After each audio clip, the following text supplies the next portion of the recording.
దగ్గరికి చందాదారులు డబ్బులు కట్టారు. షూరిటీలు సమర్పిస్తే ఆ షూరిటీల విషయంలో కూడా మీరు కొర్రీలు పెడుతూ వచ్చారు. మళ్ళీ షూరిటీలు కావాలని అడుగుతూనే వచ్చారు.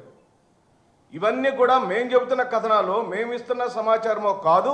సిఐడి సంస్థ స్వయాన దర్యాప్తు చేసింది, కావలసిన ఆధారాలు సేకరించింది, ఆ ఆధారాలన్నింటినీ కోర్టుకు సమర్పించింది. వైఎస్ జగన్మోహన్ రెడ్డి గారి ప్రభుత్వంలో ప్రాసెస్ మొదలైంది 2023లో. 2024 సంవత్సరంలో చంద్రబాబు నాయుడు గారు ముఖ్యమంత్రి అయితేనే కేసు తారుమారైపోయింది. దీన్ని బట్టి ఆంధ్ర రాష్ట్ర ప్రజానీకం మొత్తం కూడా అర్థం చేసుకోమని మనవి చేస్తున్నాం. ఇది పూర్తిగా ఈనాడు పేపరు చంద్రబాబు నాయుడు గారి యొక్క జేబులో సంస్థగా మేము అభివర్ణిస్తున్నాం. చంద్రబాబు నాయుడు గారు ముఖ్యమంత్రిగా ఉంటే చాలు, చంద్రబాబు నాయుడు గారు ముఖ్యమంత్రిగా ఉంటేనే ఈనాడు సంస్థ కల్పవృక్షంలాగా ఉంటుంది. చంద్రబాబు నాయుడు గారే ఉండాలి, చంద్రబాబు నాయుడు గారే పరిపాలించాలి, చంద్రబాబు నాయుడు గారి యొక్క ఆధ్వర్యంలోనే వారు చేసే అక్రమాలకు ఈ రోజున పూర్తిగా సంపూర్ణమైన మద్దతు కలుగుతుందని చెప్పి భావిస్తూ ఇది పూర్తిగా క్విట్ ప్రోక్రోగా మేము అభివర్ణిస్తున్నాం. అంటే నేను అధికారంలోకి వస్తే నీ కేసులు మాఫీ చేస్తాను, మరి నువ్వు నా కోసం ఏం చేస్తావు? ఏం చేస్తాను? జగన్మోహన్ రెడ్డి ఏం మంచి పని చేసినా ఆ మంచి పనుల గురించి ఎక్కడా నేను మాట్లాడను. ఆయన్ని దింపటం కోసం పుంకాలుగా అసత్యాలను ప్రచారం చేసి జనంలో ఆయన్ని భ్రష్టు పట్టించడానికి ఏ కార్యక్రమం కావాలని చేస్తాను. మరి ఇది ప్రజలు అర్థం చేసుకోరా అని అంటే ప్రజలకు తప్పుడు సమాచారాన్ని పదే పదే చెప్పటం ద్వారా దాన్ని నిజమే కావచ్చేమో అనుకునే అనుమానం కలిగించే విధంగా కథనాల మీద కథనాలు, అసత్య కథనాలు, సొంత కవిత్వాలు, మరి ఈ రోజున మీరు రాసిన రాతలన్నిటినీ గమనిస్తే పూర్తిగా వర్గీకరణ కార్యక్రమాలు జరిగింది,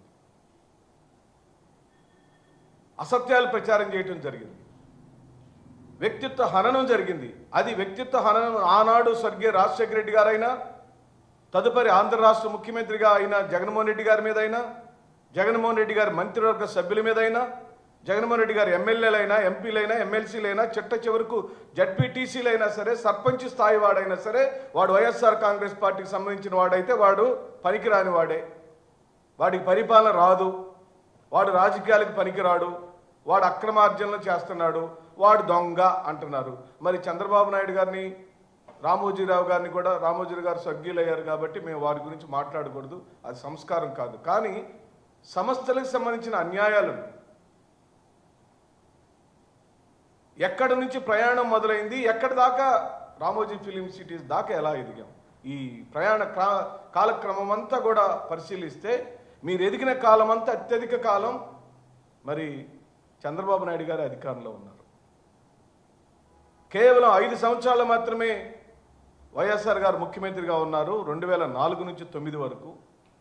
తదుపరి మళ్ళీ మీకు అనుకూలమైన కాంగ్రెస్ ముఖ్యమంత్రులే వచ్చారు. తదుపరి ఈ నిన్న 19 నుంచి 24 వరకు. అంటే వైఎస్ఆర్ గారి కుటుంబం కేవలం ఈ రాష్ట్రాన్ని 10 సంవత్సరాలు మాత్రమే పరిపాలించింది. ఈ 10 సంవత్సరాలు మినహాయిస్తే సుమారుగా 40-50 సంవత్సరాల మీ ప్రయాణంలో పూర్తిగా మీకు అనుకూలమైన ముఖ్యమంత్రి గారిని ఉంచుకుంటేనే మీ సంస్థలు ఎదుగుతూ వచ్చినాయి అనేది నగ్న సత్యమని ఈ సందర్భంగా నేను మనవి చేస్తూ, అందుకు ఉపయోగపడని ఏ ముఖ్యమంత్రి అయినా, మన సంస్థలకు ఉపయోగపడని ఏ ముఖ్యమంత్రి అయినా, మన మన మన వ్యాపారాలకు ఉపయోగపడని ఏ ముఖ్యమంత్రి అయినా, మనకు సంబంధించిన ఏ కార్యక్రమానికి అడ్డొచ్చే ఏ ముఖ్యమంత్రి అయినా సరే ఆయన దిగిపోవాలి, మనకు అనుకూలమైన వాడు ఎక్కాలి. తెలంగాణలో మార్గదర్శికి సంబంధించిన ఫైనాన్స్ సంబంధించినటువంటి కేసు నడుస్తున్నప్పుడే సరిగ్గా అదే సమయంలో చిట్ ఫండ్స్కి సంబంధించి మాది పొరపాటు అయిందని సిఐడి అఫిడవిట్ దాఖలు చేసిందంటే దీని వెనక ఏం కుట్ర దాగిందని చెప్పి ప్రశ్నిస్తున్నాం.